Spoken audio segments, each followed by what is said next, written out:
Hello दोस्तों, स्वागत है आपका रित्याज एम्पायर में। और हम लोग यूजीसी नेट के पेपर 1 के 2023 के सारे जो PYQs हैं वो सॉल्व कर रहे थे।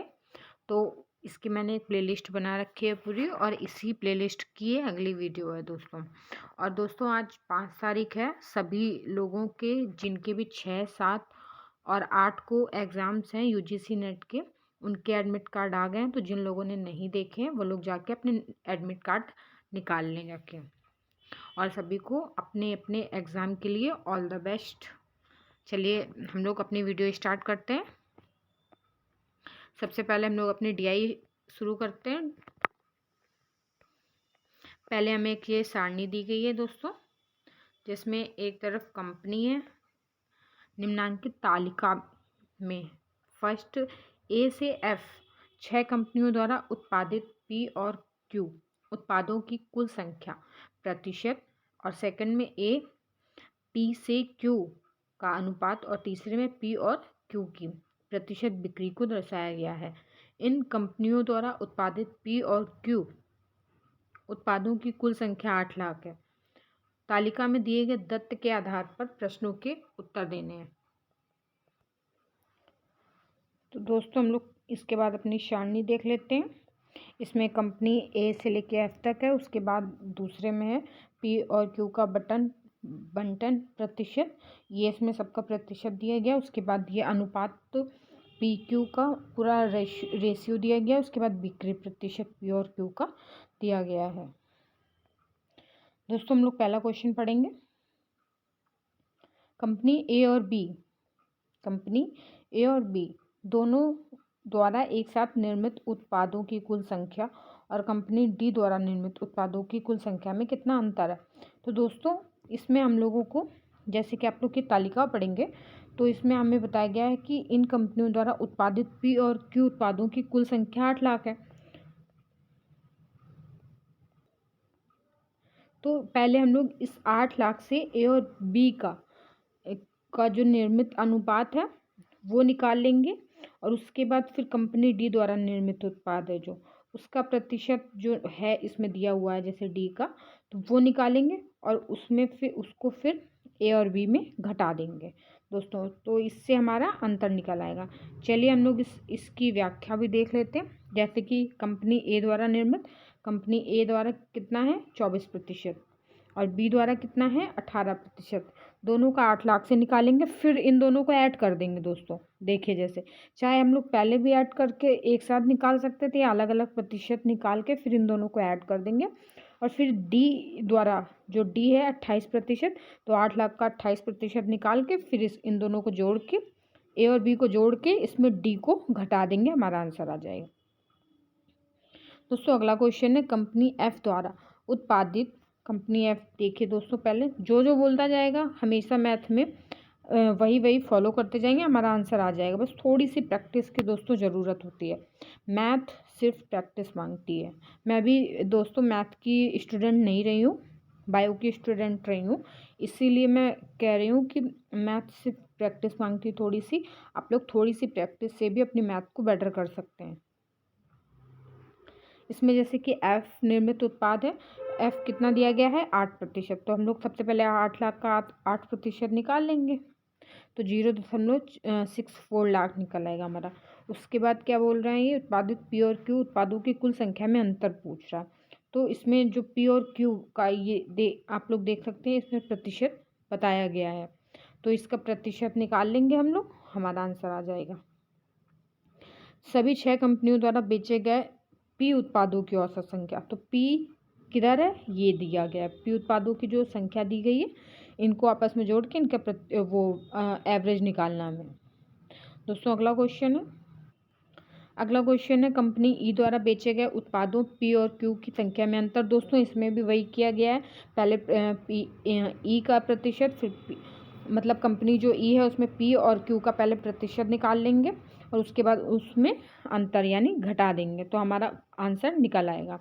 F कंपनी A द्वारा बेचे गए उत्पाद P की संख्या, कंपनी F द्वारा बेचे गए उत्पादों P की संख्या का कितना प्रतिशत है दोस्तों। तो दोस्तों ये भी नॉर्मली जो हम क्वेश्चन सॉल्व करते आ रहे हैं उन्हीं में से सिंपल सा क्वेश्चन है। बस जितना क्वेश्चन बोलता जाएगा उतना फॉलो कर लेंगे। कंपनी ए द्वारा बेचे गए उत्पाद पी की संख्या कंपनी एफ द्वारा बेचे गए उत्पादों पी की संख्या का कितना प्रतिशत है। तो हमें इसका प्रतिशत निकालना है कि ये इस पी का कितना प्रतिशत है। चलिए दोस्तों, इसके बाद हमारी डीआई कंप्लीट हो गई। हमारा अगला क्वेश्चन है, निम्नांकित में से किस कार्यनीति से वास्तविक सहकारी अधिगम परिभाषित नहीं होता है। तो दोस्तों ये इसके ऑप्शन रहे। दोस्तों इसका सही ऑप्शन होगा ऑप्शन बी, प्रतिस्पर्धा। चलिए इसकी व्याख्या देख लेते हैं। प्रतिस्पर्धा कार्यनीति से वास्तविक सहकारी अधिगम परिभाषित नहीं होता है। सहभागी अधिगम शिक्षण रणनीतियों का एक समूह है जिसका उपयोग शिक्षार्थियों को संचलित समूहों में विशिष्ट अधिगम और पारस्परिक लक्ष्यों को पूरा करने में मदद करने के लिए किया जाता है। सहकारी अधिगम पाठ में 5 बुनियादी तत्वों की आवश्यकता होती है जो निम्न है। ए है सकारात्मक अन्योन्याश्रितता, बी है व्यक्तिगत जवाबदेही, सी है सामाजिक कौशल, टी है सामूहिक रूप से संसाधित करना और ई है सहयोगात्मक। तो दोस्तों इसका अगला क्वेश्चन है, किस उच्चतर क्रम के ज्ञान से किसी विद्यार्थी द्वारा अध्ययन सामग्री के अधिगम के स्तर और अधिगम की गति में अंतर उत्पन्न हो सकता है। तो दोस्तों इसका सी ऑप्शन सही होगा, परासंज्ञान। इसकी व्याख्या देख लेते हैं दोस्तों। परासंज्ञान उच्चतर क्रम के ज्ञान से किसी विद्यार्थी द्वारा अध्ययन सामग्री के अधिगम के स्तर और अधिगम की गति में अंतर उत्पन्न हो सकता है। परासंज्ञान सोचने और विश्लेषण करने की प्रक्रिया है कि आप क्या, कैसे और क्यों सोचते हैं। जॉन फ्लेवेल ने पहली बार 1970 के दशक के अंत में परासंज्ञान या मेटाकॉग्निशन के बारे में अध्ययन करना प्रारंभ किया था।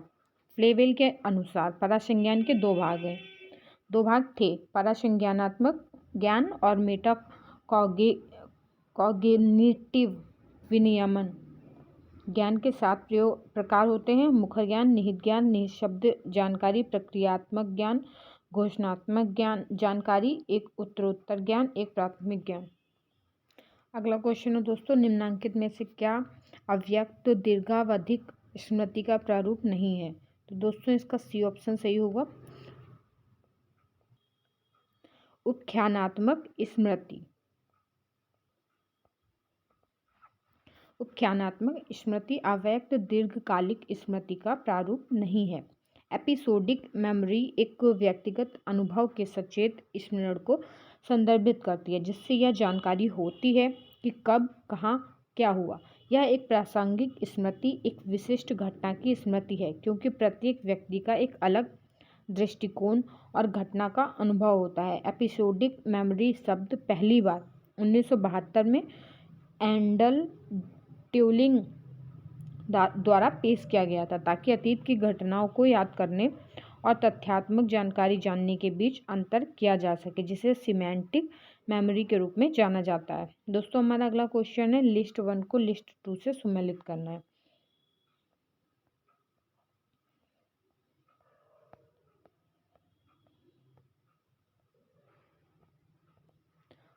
तो दोस्तों चलिए हम लोग सीधे इसकी व्याख्या देख लेते हैं क्योंकि उसमें ये मेरी स्क्रीन छोटी पड़ जाती है और हम लोग सही मिलान सही से कर नहीं पाते हैं, ताकि आप, मैं इसमें इसलिए भी कर रही हूँ ताकि आपको कन्फ्यूज़न कम हो। जैसे ए सूची में पियाजे के संज्ञानात्मक विकास के चरण दिए गए हैं और सूची दूसरे में गुणधर्म दिए गए हैं। तो ए है संवेदी, प्रेरक या मोटर। इसका किससे मिलान करना है, प्रतिवर्त इंद्रियों और संचालन कृत्यों के माध्यम से पर्यावरण सीखता है। और बी है पूर्व सक्रियात्मक, इसका है भाषा विकसित करता है और वस्तुओं को निरूपित करने के लिए संकेतों का प्रयोग करना आरंभ कर देता है। सी है मूर्त संक्रियात्मक, तो इसका है मूर्त समस्याओं के बारे में तार्किक रूप में चिंतित कर सकता है। डी है रूपात्मक संक्रियात्मक, इसका है परिकल्पना के रूप में निगमनात्मक ढंग में विचार कर सकता है। दोस्तों अगला क्वेश्चन है, निम्नांकित में से क्या क्विज, वार्तालाप और सर्वेक्षण की रूपरेखा तैयार करने के लिए शैक्षणिक संस्थाओं में प्रयुक्त क्रीड़ा आधारित प्लेटफॉर्म है। तो दोस्तों इसका सही ऑप्शन होगा ऑप्शन डी, काहूट। अगला क्वेश्चन है दोस्तों, जब कोई शोधकर्ता पूरी जनसंख्या को खंडों में विभक्त करता है तो यह क्या कहलाता है? तो दोस्तों इसका बी ऑप्शन सही होगा, गुच्छ प्रतिचयन।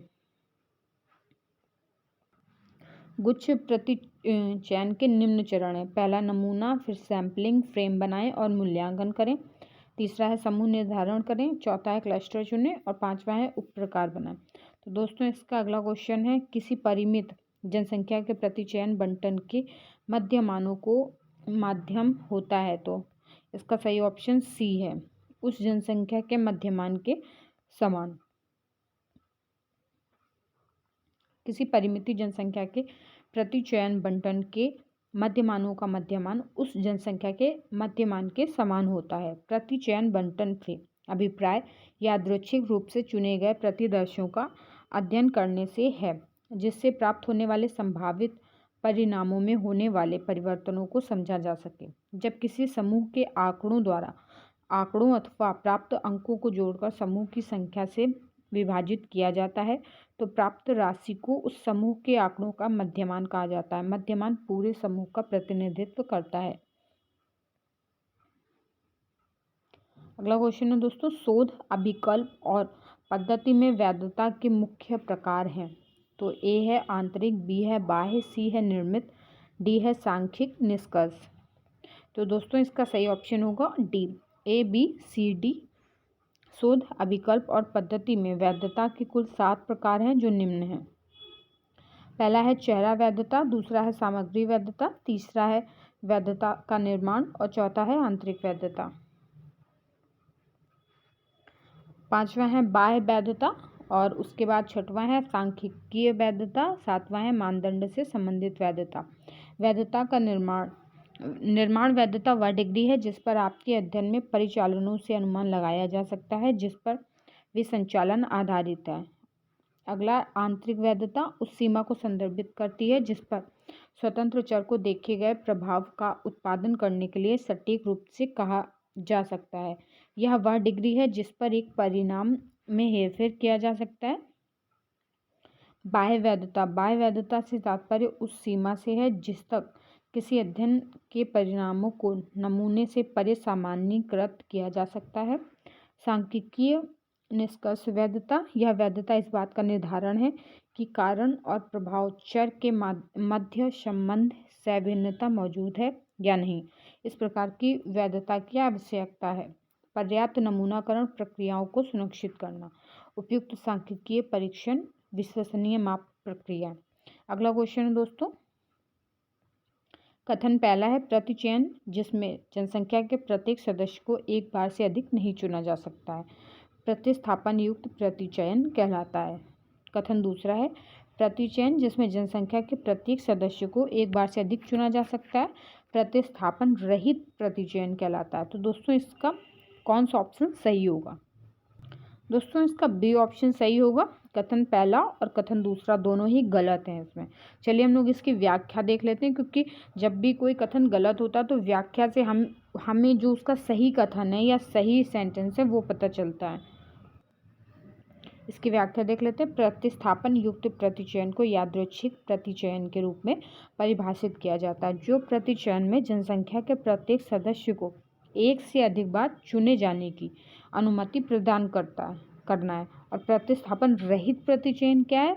इसमें जनसंख्या के प्रत्येक सदस्य को एक बार से अधिक नहीं चुना जा सकता। मतलब जो पहले का दूसरा होगा, दूसरे का पहला होगा, इसमें अपोजिट बोल दिया गया था। अगले क्वेश्चन में भी दोस्तों दो कथन दिए गए हैं। कथन पहला है भारत में विश्वविद्यालय अनुदान आयोग ने गुणवत्तापरक शोध पत्रिकाओं की सूची तैयार करने और उनके अनुरक्षण के लिए अकादमिक एवं शोध आचार कंसोर्टियम की स्थापना की। कथन दूसरा है दोस्तों मार्गदर्शन दस्तावेज उत्तम अकादमिक शोध अभ्यास 2020 केयर द्वारा प्रकाशित किया गया है।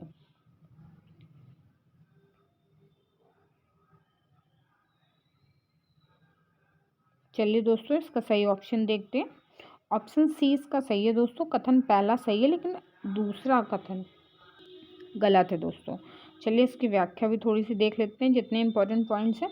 जैसे कि इसमें भारत में विश्वविद्यालय अनुदान आयोग ने गुणवत्ता पाकर शोध पत्रिकाओं की सूचना तैयार करने और उनके अनुरक्षण के लिए अकादमिक और शोध आचार्य कंसोर्टियम या केयर की स्थापना की है। और यूजीसी केयर विश्वविद्यालय अनुदान आयोग का गुणवत्ता अधिदेश है। इसके बाद भारत में उच्च शिक्षा के नियामक विश्वविद्यालय अनुदान आयोग यूजीसी ने 29 सितंबर 2020 को भारत में अकादमिक अनुसंधान से संबंधित एक नया मार्गदर्शन दस्तावेज जारी किया है, जिसका शीर्षक गुड एकेडमिक रिसर्च प्रैक्टिसेस है। दोस्तों अगला क्वेश्चन है, रिपोर्टर या कॉपी एडिटर जैसे व्यक्ति जो संदेश के पारेषण में सहायक होते हैं उन्हें जनसंपर्क के क्षेत्र में कहा जाता है। तो दोस्तों इसका डी ऑप्शन सही होगा, रिले पीपुल। दोस्तों अगला क्वेश्चन है हमारा, निम्नलिखित में से कौन सा जनसंचार माध्यम गैर शिक्षित के शैक्षणिक संप्रेषण के लिए अन्य माध्यमों के अपेक्षाकृत कम खर्चीला और अधिक प्रभावी माना जाता है? तो इसका बी ऑप्शन दोस्तों सही होगा, रेडियो।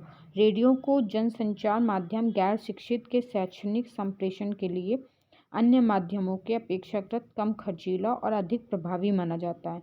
जब व्यक्तियों के समूह के साथ संवाद किसी तकनीकी या यांत्रिकी माध्यम से समाज के एक विशाल समूह से किया जाता है। दोस्तों अगला क्वेश्चन है, कक्षा में प्रभावी संप्रेषण की प्रासंगिक कार्यनीतियाँ क्या हैं? तो ए है विद्यार्थियों की सांस्कृतिक पृष्ठभूमि को समझना, बी है वाणी की स्पष्टता, सी है शिक्षक और विद्यार्थी दोनों पक्षों द्वारा श्रवण पर ध्यान केंद्रित किया जाता है, डी है सांस्कृतिक लेबल का नवोन्मेष, ई है सामूहिक प्रयास के प्रति तिरस्कार भाव। दोस्तों इसका ए ऑप्शन सही होगा, ए बी सी। प्रभावी संचार शिक्षण का एक महत्वपूर्ण घटक है। यह शिक्षकों को जानकारी साझा करने, प्रतिक्रिया करने और अपने छात्रों के साथ संबंध बनाने की अनुमति देता है। कक्षा में प्रभावी संप्रेषण की कार्यनीतियाँ निम्न हैं। पहला है विद्यार्थियों की सांस्कृतिक पृष्ठभूमि को समझना, दूसरा है वाणी की स्पष्टता, तीसरा है शिक्षक और विद्यार्थी दोनों पक्षों द्वारा श्रवण पर ध्यान केंद्रित किया जाना, चौथा है प्रश्न पूछना, पांचवा है सकारात्मक सुदृढ़ीकरण और उसके बाद छठा है मेरा कम्युनिकेशन। दोस्तों अगला इसमें दो कथन दिए गए हैं। पहला कथन है जनसंचार की भाषा और अन्य सांकेतिक माध्यम सामाजिक उत्पाद है, और कथन दूसरा दिया गया है संचार माध्यम अपने आग्राहकों को सदैव सुखद अनुभव देते हैं। तो दोस्तों इसका सही ऑप्शन सी होगा। कथन पहला सही है लेकिन किंतु कथन जो दूसरा है वो गलत है। तो जो दूसरा गलत है वो देख लेते हैं। संचार माध्यम अपने आग्राहकों को सदैव सुखद और दुखद का अनुभव देते हैं।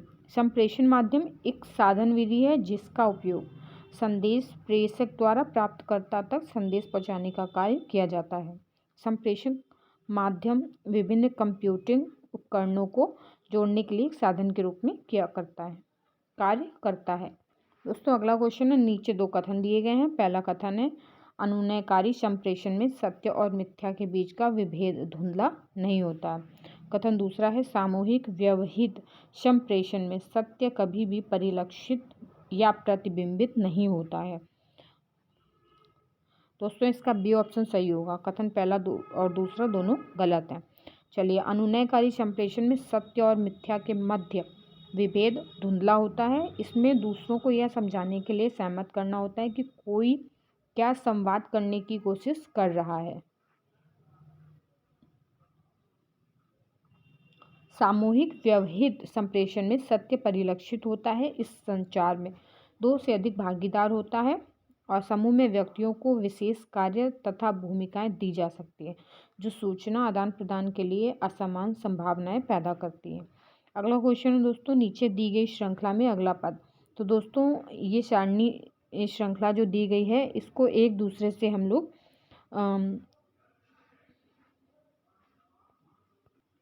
रीजनिंग के ऐसे क्वेश्चन एक दूसरे नंबर से हम लोग रिलेट करके ही आगे का नंबर निकाल लेते हैं।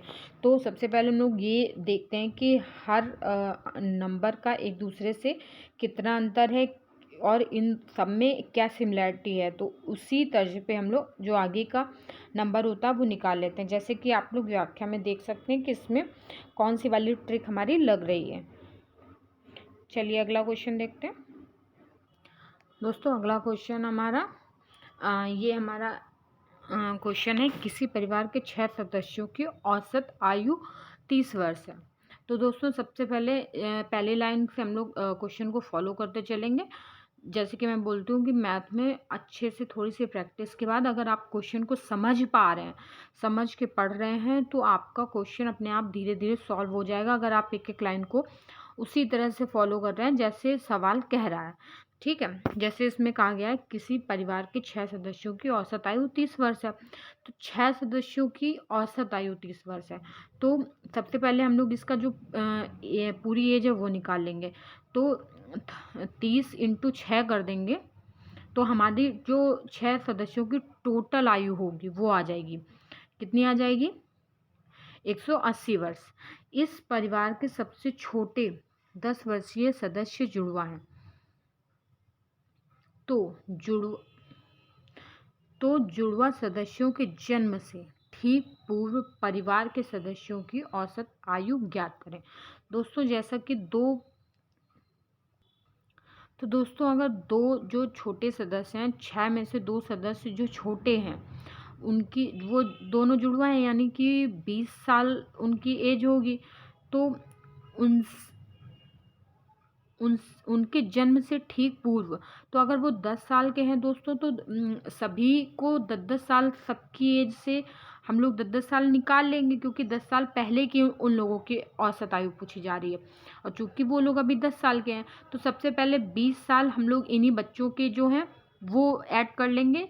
और दूसरी बात, जो बाकी के 4 सदस्य हैं 10-10 साल उन चारों का हम लोग क्या करेंगे, घटा देंगे। तो टोटल हमारा जो 60 साल निकल के आएगा उस 60 साल को 180 से हम लोग पहले घटा देंगे, तो हमारे पास अभी 120 बचता है। तो अभी पूछा जा रहा है 4 सदस्यों का औसत आयु 10 साल पहले, तो 120 बटे हम लोग 120 बटे हम लोग 4 कर देंगे, तो हमारी जो औसत आयु है इसके वो कितने निकल के आएगी, 30। दोस्तों चलिए इसकी व्याख्या भी देख लेते हैं हम लोग एक बार। ये देखिए दोस्तों, ये इसकी व्याख्या। चलिए अगले क्वेश्चन की तरफ बढ़ते हैं हम लोग। कोई व्यक्ति एक्स कर्मकार के रूप में व्यक्ति वाई से 2 गुना अधिक उत्तम है, दोनों मिलकर किसी कार्य को 18 दिन में पूरा करते हैं। एक्स और वाई दोनों क्रमशः उसी कार्य को पृथक रूप से अलग अलग कितने दिनों में कर लेंगे। दोस्तों बस जैसे कि बोला है कि क्वेश्चन को फॉलो करना है। कोई व्यक्ति एक्स कर्मकार के रूप में व्यक्ति वाई से 2 गुना है, मतलब जितने टाइम पे वाई एक काम करता है, एक्स कितने काम कर लेता है, 2 काम कर लेता है। तो ऐसे ही दोनों मिलकर एक काम को 18 दिन में कर लेते हैं दोस्तों। ठीक है, तो एक्स और वाई तो जो भी क्वेश्चन में दोस्तों बोलता जा रहा है आप लोग फॉलो करते जाएंगे, आपका आंसर निकल आएगा। अगला क्वेश्चन भी ऐसा ही है, क्योंकि मैं आपको इसमें लिख के नहीं समझा सकती हूँ, तो जितना मैं कोशिश करती हूँ समझा सकती हूँ, मैं हमेशा कोशिश करती हूँ कि आपको इजी वे में वो क्वेश्चन समझ में आ जाए ट्रिक। कोई आदमी 5 वर्ष में 5% प्रति वर्ष साधारण ब्याज की दर से 12,500 रुपये ब्याज अर्जित करता है, तो उस व्यक्ति का बैंक में मूलधन के रूप में कितना रकम जमा है।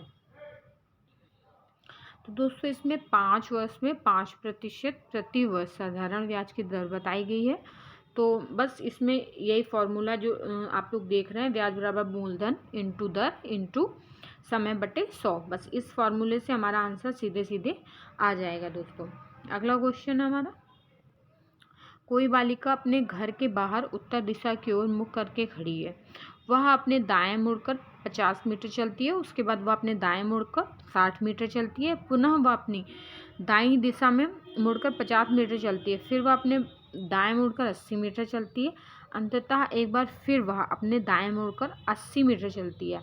अब वह बालिका अपने आरंभिक स्थल से किस दिशा में है। दोस्तों जैसे आप लोग पहले लाइन से ये इसका एक मैप ड्रॉ करते जाएंगे तो लास्ट में आपको आंसर खुद मिल जाएगा। जैसे कि ये देख रहे हैं, इसमें एक डायग्राम बन के आएगा और जो भी क्वेश्चन में पूछता जा रहा है वो आपको तुरंत पता चल जाएगा। तो ये प्रारंभिक स्थान है इसका, और ये इसका एंड स्थान है। तो इसमें पूछा जा रहा है कि वो प्रारंभिक स्थान से किस दिशा में है। तो दोस्तों प्रारंभिक स्थान से ये दक्षिण है और ये दक्षिण का पूर्व है, तो ये दक्षिण पूर्व हो जाएगा।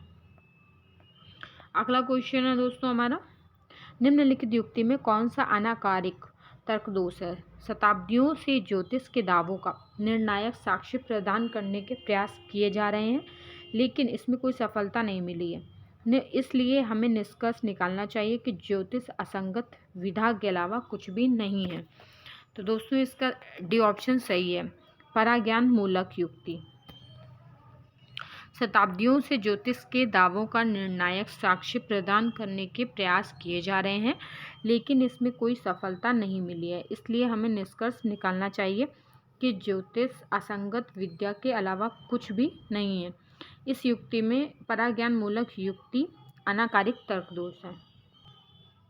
अगला क्वेश्चन है, यदि इस प्रतिज्ञप्ति कुछ मछलियां अंडोत्सर्जक पशु नहीं है, कुछ सत्य के रूप में दिया गया है कि, तो निम्नलिखित में से किस प्रतिज्ञप्ति के असत्य होने का तात्कालिक रूप से अनुमान किया जा सकता है। तो दोस्तों इसका ए ऑप्शन सही होगा, सभी मछलियां अंडोत्सर्जक पशु हैं। अगला क्वेश्चन है दोस्तों, निम्नलिखित में से कौन सा कथन तार्किक रूप से इस कथन कुछ कुत्ते आक्रामक पशु नहीं है के समतुल्य है। तो दोस्तों कुछ आक्रामक पशु कुत्ते नहीं है, बी है कुछ गैर आक्रामक पशु गैर कुत्ते नहीं है। तो दोस्तों यही ऑप्शन आपका सही होगा, बी ऑप्शन सही होगा। अगला क्वेश्चन, निम्नलिखित में से कौन से कथन एक दूसरे के व्याघाती हैं। सभी मनुष्य नश्वर है, कुछ मनुष्य नश्वर है नहीं है, कुछ मनुष्य नश्वर है, और डी है कोई भी मनुष्य नश्वर नहीं है। इसका डी ऑप्शन दोस्तों सही होगा, ए और बी।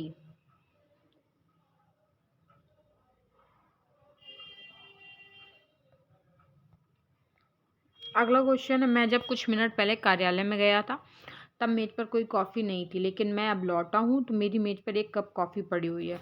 तो इसका बी ऑप्शन सही होगा, अर्थापत्ति। मैं जब कुछ मिनट पहले कार्यालय से गया था तब मेज पर कोई कॉफ़ी नहीं थी, लेकिन अब मैं लौटा हूँ तो मेरी मेज पर एक कप कॉफ़ी पड़ी हुई है। इसलिए मैं निष्कर्ष निकाल सकता हूँ कि कोई व्यक्ति कार्यालय में मेरी अनुपस्थिति के दौरान मेरे लिए एक कप कॉफ़ी लाया होगा। अर्थापत्ति से तात्पर्य है कि तर्क, चर्चा या विश्वास के आधार के रूप में सुझाई गई या मानी गई बात। अगला क्वेश्चन है, निम्नलिखित में से कौन से एप्लीकेशन मुक्त स्रोत डिजिटल प्लेटफॉर्मों पर निर्मित हुए हैं। ए है मूडल, बी है आरोग्य सेतु, सी है स्काइप। अगला तो दोस्तों इसका ऑप्शन देख लेते हैं। ए ऑप्शन दोस्तों इसका सही होगा, ए और बी, मूडल और आरोग्य सेतु।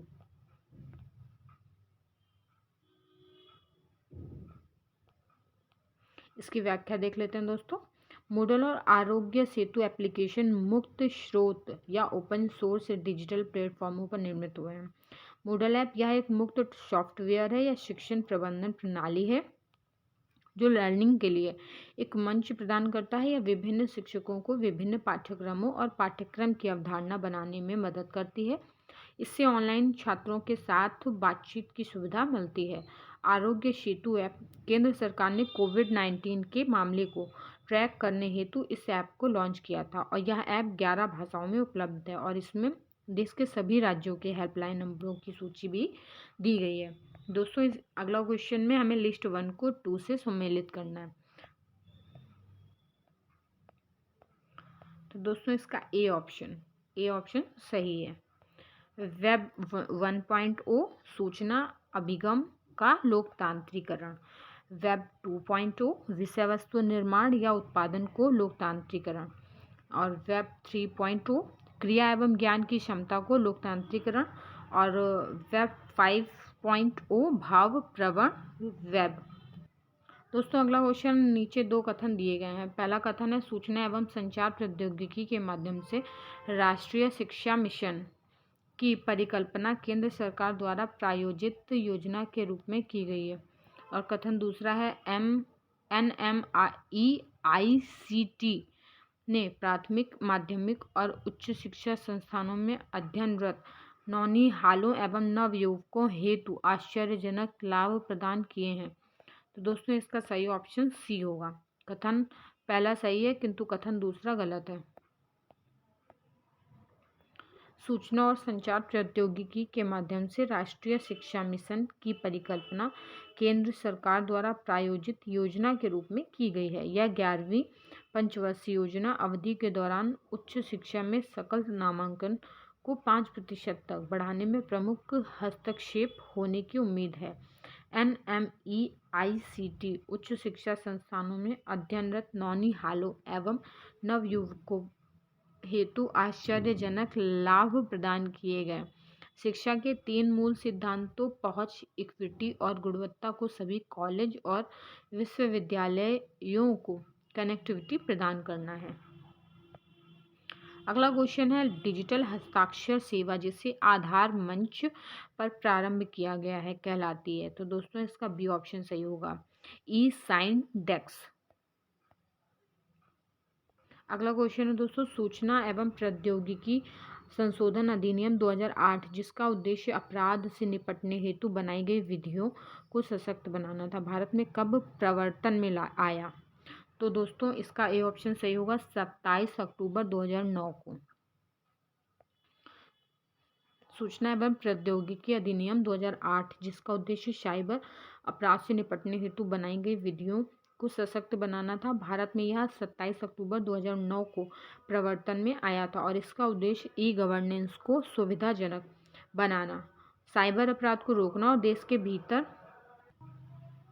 सुरक्षा प्रथाओं को बढ़ावा देना था। हाल ही में सरकार ने सूचना प्रौद्योगिकी मध्यस्थ दिशा निर्देश और डिजिटल मीडिया आचार संहिता नियम 2021 को अधिसूचित किया है। इस नए कानून की आवश्यकता के कारण निम्न है, भारत डिजिटल युग में प्रवेश कर रहा है तथा कुछ वर्षों में $1 ट्रिलियन की डिजिटल अर्थव्यवस्था बनने जा रहा है। और दूसरा, एक खुला और सुरक्षित इंटरनेट हमारे देश में एक महत्वपूर्ण आर्थिक घटक बन जाता है। अगला क्वेश्चन है दोस्तों, इसमें भी कथन दिए गए हैं। पहला कथन है अपने देश में पूरे समाज में ऊर्जा दक्षता को बढ़ावा देना ग्रीन हाउस गैस उत्सर्जन को नियंत्रित करने का एक तरीका है। और दूसरा है ऊर्जा दक्षता में सुधार किए जाने के फलस्वरूप पर्यावरणीय दृष्टि से बहुत अधिक लाभ होता है। तो दोस्तों सही ऑप्शन इसका ए है, पहला और दूसरा दोनों कथन इसके सही हैं। दोस्तों अगला क्वेश्चन में भी कथन दिए गए हैं। तो कथन एक है आविष्गतिकी विज्ञान का तात्पर्य शरीर में रसायनों के वितरण से है। और कथन दूसरा है आविष्गतिज विज्ञान का तात्पर्य रसायनों द्वारा शरीर में प्रभाव उत्पन्न करने के प्रक्रम से है। तो दोस्तों इसका सही ऑप्शन ऑप्शन बी होगा, कथन 1 और 2 दोनों गलत हैं। चलिए इसकी व्याख्या देख लेते हैं दोस्तों। आविष्गतिकी विज्ञान जैविक प्रणालियों में रसायनों या उनके चयापचयों के आणविक जैव रासायनिक और शारीरिक प्रभावों को संदर्भित करता है। ये प्रभाव आणविक लक्ष्य के साथ सक्रिय रसायन की जैविक रूप से प्रभावी खुराक की बातचीत का परिणाम है। और आविष्गतिज विज्ञान ADME अवशोषण, वितरण, चयापचय और उत्सर्जन की अवधारणा के संदर्भ में खुराक और समय कार्य के रूप में शरीर एक रसायन को कैसे संभालता है। आविष्गतिज विज्ञान रासायनिक एकाग्रता में देखे गए विषाक्तता प्रभाव से संबंधित करने और रसायन के उपापचयों की क्रिया के तरीके के समझने में मदद करते हैं। अगला क्वेश्चन है दोस्तों, हल्के जल के नाभिकीय संयंत्र में मंदक के रूप में निम्नलिखित में से क्या प्रयुक्त होता है? तो दोस्तों इसका ए ऑप्शन सही है, साधारण जल H2O। अगला क्वेश्चन है दोस्तों, कठोर जल के बारे में निम्नलिखित में से कौन से कथन सही है? तो दोस्तों इसका सही ऑप्शन, पहले इसका ए देखते हैं, जल की कठोरता पृष्ठ और भूमिगत जल दोनों में हो सकती है। बी है कठोरता से जल की प्रक्षालन क्षमता बढ़ती है। सी है मैग्नीशियम और कैल्शियम के कार्बोनेट से यह कारित होती है। डी है hard water is considered as safe for human consumption. E है कठोर जल मानव के उपयोग के लिए सुरक्षित माना जाता है। तो ए ऑप्शन इसका सही होगा, ACDE।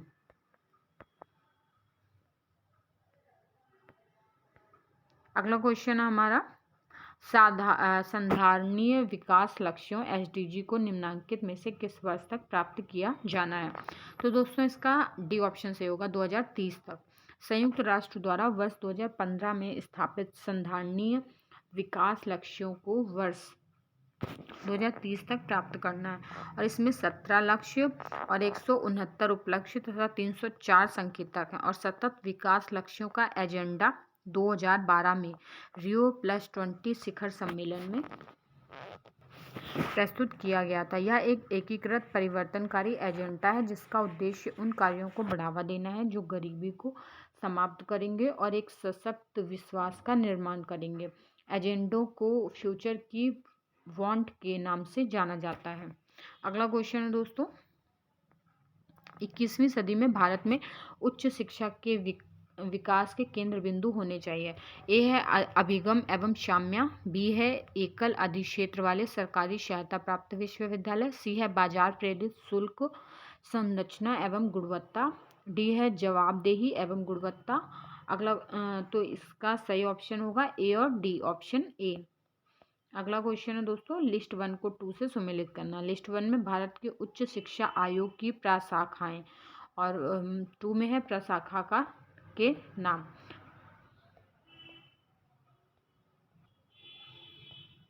तो दोस्तों इसका ये ऑप्शन सही होगा। सबसे पहले देख लेते हैं। HECI की प्रथम प्रशाखा वर्टिकल राष्ट्रीय उच्च शिक्षा नियामक परिषद। बी है HECI की द्वितीय प्रशाखा, इसका है राष्ट्रीय प्रत्यायन परिषद। HECI की तृतीय प्रशाखा उच्च शिक्षा अनुदान परिषद और HECI की चौथी प्रशाखा है सामान्य शिक्षा परिषद। अगला क्वेश्चन है दोस्तों, कथन पहला है पारंपरिक शिक्षा ऐसे परंपरागत शिक्षण अधिगम प्रविधियों का प्रयोग करता है जिसमें शिक्षक और अधिगमकर्ता कक्षा कक्ष में आमने सामने वाले तरीके से परस्पर संवाद करने के माध्यम से शामिल होते हैं। और स्टेटमेंट दूसरा है सक्रिय अधिगम में अनुदेशक अथवा सहछात्रों से प्राप्त समयबद्ध प्रतिपुष्टि अधिगम प्रक्रिया के लिए महत्वपूर्ण नहीं होती है। तो दोस्तों इसका सही ऑप्शन होगा सी। कथन पहला सही है लेकिन कथन दूसरा क्या है, गलत है। अगला क्वेश्चन है निम्नलिखित में से कौन से प्राचीन ग्रंथ विधि से संबंधित है। ए है गृह सूत्र, बी है न्याय सूत्र, सी है धर्म सूत्र, डी है सांख्य प्रवचन सूत्र। इसका सही ऑप्शन बी होगा, ए और सी। गृह सूत्र है या हिंदू धर्म में तप पर पुरुष और महिला दोनों गृहस्थों द्वारा किए गए घरेलू धार्मिक समारोहों का वितरण देने वाली नियमावली है जिसमें जन्म से लेकर मृत्यु तक सभी संस्कार सम्मिलित हैं। और धर्म सूत्र है, इसमें कानून और आचरण नियमों से संबंधित नियम वर्णित हैं। दोस्तों अगला क्वेश्चन है 1857 फरवरी 1857 में लॉर्ड कैनिंग द्वारा पारित किए गए समावेशन अधिनियम में निम्नलिखित में से किन विश्वविद्यालयों की स्थापना की गई थी। तो दोस्तों इसका सही ऑप्शन सी है, ए सी डी। फरवरी 1857 में कैनिंग द्वारा पारित किए गए समावेशन अधिनियम में लंदन विश्वविद्यालय के मॉडल पर कलकत्ता, बम्बई और मद्रास विश्वविद्यालयों की स्थापना की गई थी। और वॉरेन हेस्टिंग्स ने इस्लामी कानून और संबंधित विषयों का अध्ययन करने के लिए 1781 में कलकत्ता मदरसा की स्थापना की थी।